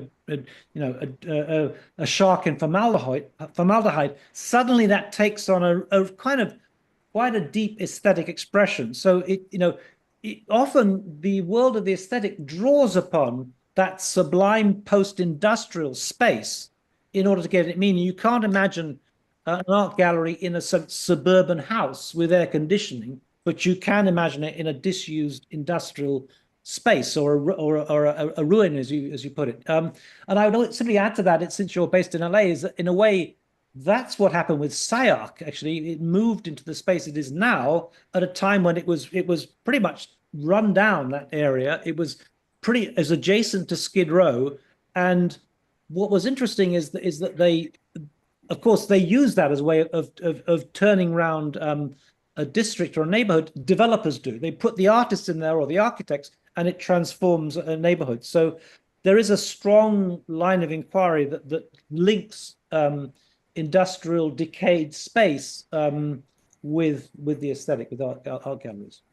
Georgia, have you got your? Yeah, I think I have the Simmelian thought now, because this is a delicious reversal. We have nature's revenge upon the will of the human spirit in the ruin, but then we have the human spirit imposing itself upon nature again. So the ruin becomes an aesthetic object. It becomes a commodity, and it stays as a ruin without its original properties, if I could use that word.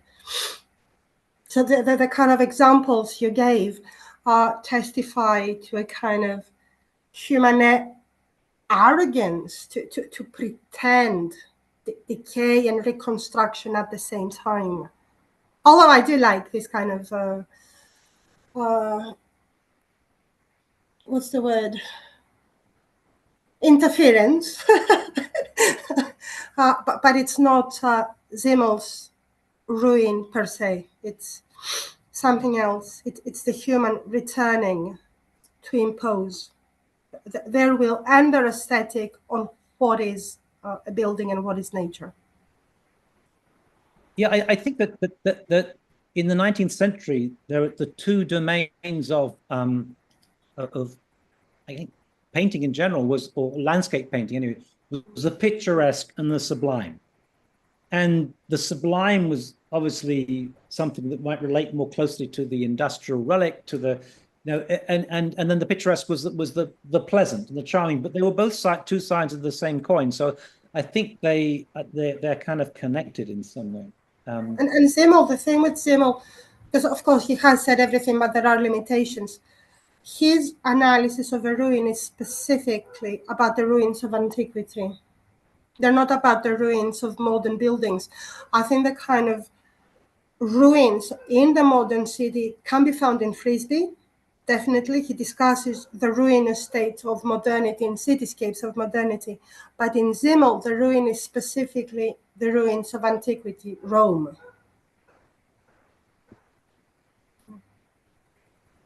Okay. Do we have any other questions? Are there any questions? Could somebody check on the YouTube channel to see if there's any other questions? I think what we've established today is that not only is Simmel hugely relevant, but also that David Frisbee has made an enormous contribution in pointing out Simmel's contribution. Really, you know, and without Simmel, maybe we would not have noticed or not become aware of the extraordinary potency of Simmel's argument. I would say that there are a lot of people in architectural theory, Sanford Quinter in particular, who really pick up on that essay, Metropolis and Mental Life, and point towards it. And you know, I think it, you know, I mind it for some ideas, but as Georgia showed, there's so many other ideas in that particular essay. And you know, I would say that Simmel's thinking is pregnant with ideas that could be teased out and taken further, as indeed paradoxically Benjamin has been. I mean, even though there's been overindulgence in some sense of Benjamin studies, there's still, I think, more to be seen. But Simmel is especially relevant because, you know, he hasn't been exploited in the same way, and you know, there's so much more to be done. So I'm hoping that Georgia will put this volume together of Simmel's writings so we can make it accessible, you know, so important. Such as, you know, and what I would say also is there is something about those four thinkers that I was talking about, Simmel, Benjamin, Krakow, and Adorno. At the very onset of modernity, they had this kind of absolutely insightful vision about what modernity was about in a way that we've lost today. It was just a clear, it was almost like these first impressions, you absolutely grasped it. And Simmel did it like 30 years before his time, which is astonishing. So, you know, I think there's a huge amount to be reflected upon then, and especially as, you know, now we can see some of the echoes of the 1930s appearing on the horizon again, and therefore I think that work is ever more relevant today. So anyway, let's try and wrap this up. This has been a fabulous session, a great homage not only to Simmel but also to David Frisbee. And you know, we will put this onto our YouTube channel. It automatically puts up there to be watched by people over time. In many ways, like a ruin, it'll accrue meaning from the number of views we get over time. So let's see how many we get. We've had about 40,000 for Donna Haraway. I don't know how many we get for this, but it's there. And the idea is that we make this available for everyone. I don't know if you noticed today, but we had speakers from all over the world. Mitra is actually in Dubai, and Vasco is in Bangladesh, and I'm not sure where Martin is, but all over the world. Certainly, thank you so much, Georgia. That was really. Let's continue to work and push Simmel, because I just think there is so much more in this wonderful, extraordinary individual who was totally marginalized in his own lifetime, but needs to be celebrated as one of the catalysts, the key figures behind not only critical theory, but the whole of sociological studies. So thank you, Georgia. Thank you. Thank you for the invitation, and thank you all for joining. Thank you. So we have next week, we have our last session in this series, again on Sunday at the same time. And we'll be back the following year with another series. So thank you for joining us. Thank you also for the Digital Futures team who've been putting this together with the posters. That you don't know how much work there is that goes on behind the scenes. Thank you. Everybody does this selflessly, which is a wonderful expression of humanity, that we're all doing this for just out of our passion for the subject itself. So many thanks. Bye, everyone. Thank you. Bye. Thank you. Bye.